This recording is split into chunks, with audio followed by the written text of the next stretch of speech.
আগের সরকার এই সরকারের মধ্যে আমার মতে কোনো মৌলিক পার্থক্যও নেই। সুপ্রিম কোর্টের রায় অনুযায়ী সরকারকে একটি এফিডেভিট দিতে বলেছে 11ই সেপ্টেম্বরের মধ্যে, এবং এফিডেভিটে বলতে হবে তারা কবের মধ্যে পাবে, কিভাবে পাবে, পুরো বিষয় এফিডেভিট আকারে জমা দিতে হবে কোর্টের কাছে 11ই সেপ্টেম্বরের মধ্যে। মুখ্যমন্ত্রী বলেছেন, মুখ্যমন্ত্রী বলা মানে আমরা সবাই আশা করি ওনার কথা মানে ওনার আদেশ। এটা সম্পূর্ণভাবে রাজ্য কোঅর্ডিনেশন কমিটির উদ্যোগেই হয়েছে। রাজ্য কোঅর্ডিনেশন কমিটির পক্ষ থেকে চিঠি দেওয়া হয়েছিল ওয়ার্কচার্জ এমপ্লয়িদের জন্য। আমাদের কেন্দ্রীয় স্বরাষ্ট্রমন্ত্রী বলেছিলেন যে তারা যদি সরকারে আসে 45 দিনের মধ্যে নতুন পে কমিশন চালু করে দেবে। রাজ্য সরকার ইন্দু মালহোত্রা কমিটির সঙ্গে কোঅপারেশন করছে না। আজকে ইন্দু মালহোত্রা কমিটির পক্ষে জানা সম্ভব না যে সরকারি কর্মচারী গ্রান্টিনেট কারা, সেটা রাজ্য সরকার বলবে যে আমাদের এতজন সরকারি কর্মচারী, এতজন গ্রান্টিনেট।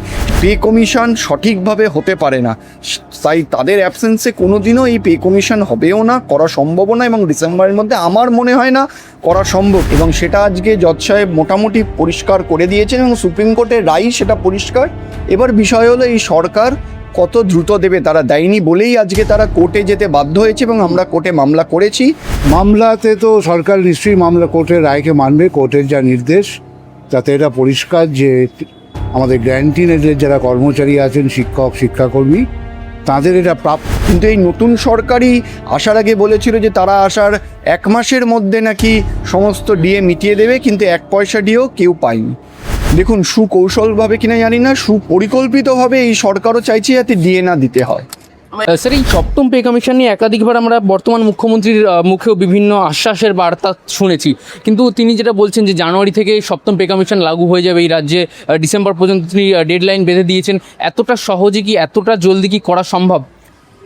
দেখুন, এইটা বলার আগে প্রথমেই একটা কথা বলি, আপনারা সবাই মনে থাকবেন, নির্বাচনের আগে আমাদের কেন্দ্রীয়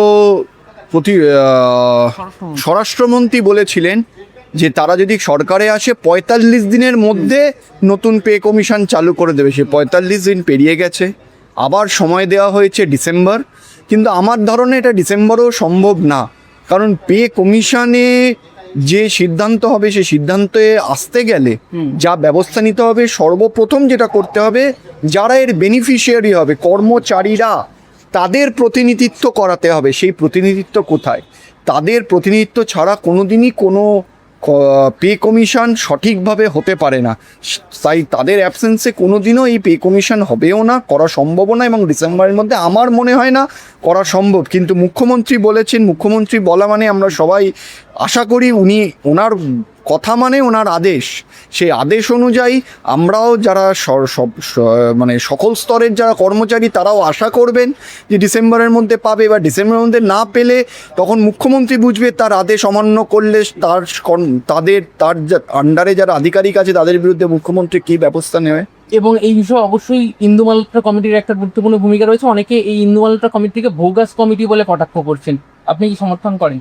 দেখুন, ইন্দু মালহোত্রা কমিটির দায়িত্ব হলো সুপ্রিম কোর্ট যে অর্ডার দিয়েছে সেই অর্ডারের ইমপ্লিমেন্ট করা, এবং সেই ইমপ্লিমেন্ট করার জন্য ইন্দু মালহোত্রা কমিটি যা যা করণীয় করছে। এবার এইখানে প্রবলেম হচ্ছে যে রাজ্য সরকার ইন্দু মালহোত্রা কমিটির সঙ্গে কোঅপারেশন করছে না। আজকে ইন্দু মালহোত্রা কমিটির পক্ষে জানা সম্ভব না যে সরকারি কর্মচারী গ্রান্টিনেট কারা, সেটা রাজ্য সরকার বলবে যে আমাদের এতজন সরকারি কর্মচারী, এতজন গ্রান্টিনেট। সেই ইনফরমেশনই রাজ্য সরকার দিচ্ছে না ইন্দু মালহোত্রা কমিটিকে। তাই জন্য আজকে আমরা মামলাও করেছি। এই মামলার জন্য আজকে তারা একবার রিপোর্ট দিতে বাধ্য যে গ্রান্টিনেট কিভাবে পাবে।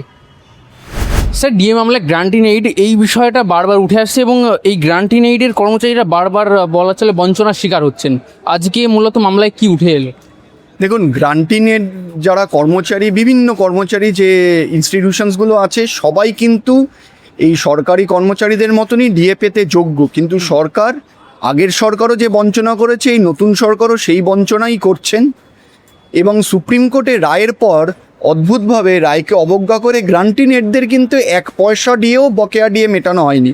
সেই মর্মে যারা কলেজের শিক্ষাকর্মী, তারা একটি মামলা করেছিল অবসরপ্রাপ্ত। সেখানে আজকে মহামান্য বিচারপতি জাস্টিস অমৃতা সিনহা অর্ডার দেন যে কেন এরা পাবেন না, এদেরও পাওয়া উচিত। সুপ্রিম কোর্টের রায় অনুযায়ী সরকারকে একটি এফিডেভিট দিতে বলেছে 11ই সেপ্টেম্বরের মধ্যে, এবং এফিডেভিটে বলতে হবে তারা কবের মধ্যে পাবে, কিভাবে পাবে, পুরো বিষয় এফিডেভিট আকারে জমা দিতে হবে কোর্টের কাছে 11ই সেপ্টেম্বরের মধ্যে। মানে স্যার আপনি বলেন আগের সরকারের মতো এই সরকার, তাহলে বলা হচ্ছিল বারবার যে পরিবর্তন হয়েছে, ডিএর ক্ষেত্রে কি তাহলে কোনো পরিবর্তন হলো? দেখুন, ডিএর ক্ষেত্রে কোনো পরিবর্তন হয়নি। ইনফ্যাক্ট বলতে গেলে আগের সরকার এই সরকারের মধ্যে আমার মতে কোনো মৌলিক পার্থক্যও নেই, কারণ যা 25% যেটা বলা হয়েছিল দেওয়ার সেই সময়সীমা পেরিয়ে গেছে, সেটাও সবাই পেয়েছে কিনা সন্দেহ, এবং বাকি যে 75% সেটাও কোনো সরকারি কর্মচারীও পায়নি, এবং যারা গ্রান্টেড তারাও 1 টাকা পায়নি। কিন্তু এই নতুন সরকারই আসার আগে বলেছিল যে তারা আসার 1 মাসের মধ্যে নাকি সমস্ত ডিএ মিটিয়ে দেবে, কিন্তু 1 পয়সা ডিএও কেউ পায়নি। স্যার এই ক্ষেত্রে কলকাতা কর্পোরেশনের যারা পেনশনার রয়েছেন তাদের ক্ষেত্রেও একটা বিষয় দেখা যাচ্ছে। শুধু কলকাতা কর্পোরেশন না, কলকাতা কর্পোরেশন, পঞ্চায়েত, জেলা পরিষদ, লাইব্রেরি সার্ভিস, সমস্ত স্তরের যারা গ্রান্টিনেড এবং অটোনোমাস, তারাও এই ডিএ পাবে। 2008 থেকে 2015 যে বকেয়া ডিএ, সেই ডিএ পাবে, এবং সেটা আজকে জজ সাহেব মোটামুটি পরিষ্কার করে দিয়েছেন, এবং সুপ্রিম কোর্টের রায় সেটা পরিষ্কার। এবার বিষয় হলো এই সরকার কত দ্রুত দেবে। তারা দেয়নি বলেই আজকে তারা কোর্টে যেতে বাধ্য হয়েছে, এবং আমরা কোর্টে মামলা করেছি। এবার তারা রিপোর্ট দেবে, এবং আমার বিশ্বাস কোর্ট যখন হস্তক্ষেপ করেছে এবার তারা দিতে বাধ্য থাকবে। হ্যাঁ, একটা শেষ প্রশ্ন স্যার এই বিষয়ে, সরকারের অবস্থান কি হবে, কি মনে? দেখুন, সরকার আজকে এসে বলেছে যে ফিন্যান্স ডিপার্টমেন্ট কিছু বলছে না। সেই উত্তরে জাস্টিস অমৃতা সিনহা উত্তর দেন যে ফিন্যান্স ডিপার্টমেন্ট আবার কি করবে, যেখানে সুপ্রিম কোর্ট বলে দিয়েছে, দিতে তো হবেই। মানে একটা কোথাও কি মনে হচ্ছে সুকৌশলভাবে এই বর্তমান সরকার এই বিষয়টা থেকে বেরিয়ে যাওয়ার চেষ্টা করছে? দেখুন, সুকৌশলভাবে কিনা জানি না, সুপরিকল্পিতভাবে এই সরকারও চাইছে যাতে ডিএ না দিতে হয়। একদম ক্লিয়ারলি, একদম পরিষ্কার। ওয়ার্ক চার্জ এমপ্লয়ীদের বিষয়ে তাদের যে প্রাপ্ত টাকা সেই সম্পর্কিত কোনো আপডেট কি রয়েছে?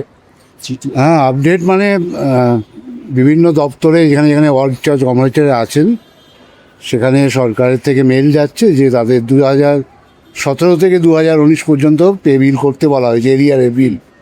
যদিও সেটা কেন আমরা জানি না, 2016 থেকে 19 এইটা একটা সরকারি কর্মচারীরা পেয়েছেন। ফলে ওয়ার্ক চার্জ এমপ্লয়ীদের ক্ষেত্রেও 2016 থেকে 19 এই সময়ের জন্য এরিয়ার ডিএর বিল করার কথা। সেটা 2017 কেন হয়েছে আমরা জানি না, খবর নেব। তবে যতটুকু অগ্রগতি ঘটেছে এটা সম্পূর্ণভাবে রাজ্য কোঅর্ডিনেশন কমিটির উদ্যোগেই হয়েছে। রাজ্য কোঅর্ডিনেশন কমিটির পক্ষ থেকে চিঠি দেওয়া হয়েছিল ওয়ার্ক চার্জ এমপ্লয়ীদের জন্য। যে সমস্ত ইঞ্জিনিয়ারিং দপ্তরে রাজ্য কোঅর্ডিনেশন কমিটি আছে, এই ওয়ার্ক চার্জ এমপ্লয়ীরা আছেন, সেখানে ডেপুটেশন দেওয়া হয়েছে। ওয়ার্ক চার্জ এমপ্লয়ীদের ইন্ডিভিজুয়ালি বলা হয়েছিল যে তাদের যে অ্যাপয়েন্টিং অথরিটি তার কাছে, ডিডিও যারা আছেন তাদের কাছে অ্যাপ্লিকেশন করতে। সমস্ত দিক থেকে উদ্যোগ নেওয়ার ফলে আজকে ওয়ার্ক চার্জ কর্মচারীদের বিষয়টা সরকার ভেবেছেন, কিন্তু সেখানেও একটা ফাঁক থেকে গেছে। সেই বিষয়টা আমরা খোঁজ নিচ্ছি কেন। কিন্তু আজকে যে বিষয় মামলা হলো, হয়নি, সেটা হয়নি। এক কর্মচারী আছে গোর্খা টেরিটোরিয়াল অ্যাডমিনিস্ট্রেশনের কর্মচারী, যারা এইচআরএমএস এর মধ্যে কভার্ড নন, তাদের ক্ষেত্রে এখনও কোনো অর্ডার বেরোয়নি, তারাও কিন্তু পাননি। ফলে সেদিকটাও আমাদের দাবি রয়েছে, আমরা পারসুয়েশন করছি যাতে তারাও পান। ওয়ার্ক চার্জের ক্ষেত্রে যে ডেভেলপমেন্ট হয়েছে এটা কিছুটা অসম্পূর্ণ, সেটা যাতে সম্পূর্ণ হয়, এবং একইভাবে জিটিএ কর্মচারীদেরও যাতে তারা প্রাপ্য পান সেটা সরকারকে দেখতে হবে, এটা আমাদের দাবি। আজকে যে মামলাটি হলো, এই মামলার পরে একটু সরকারের পদক্ষেপ বা সরকারের অবস্থান কেমন হবে?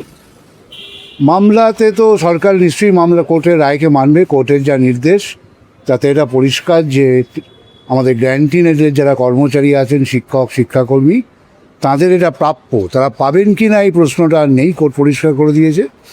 এখন প্রাপ্যের ক্ষেত্রে সরকার কীভাবে মেটাবে, তার মোডালিটি কী হবে, সেই সম্পর্কে সরকারকে রিপোর্ট দিতে বলেছেন জাস্টিস অমৃতা সিনহার বেঞ্চ।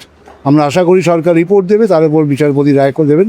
কিন্তু পাবেন কি না এই অনিশ্চয়তা আজকে দূর হয়ে গেছে, তারা পাবেন, এবং সেটা আমাদের উদ্যোগের মধ্যে।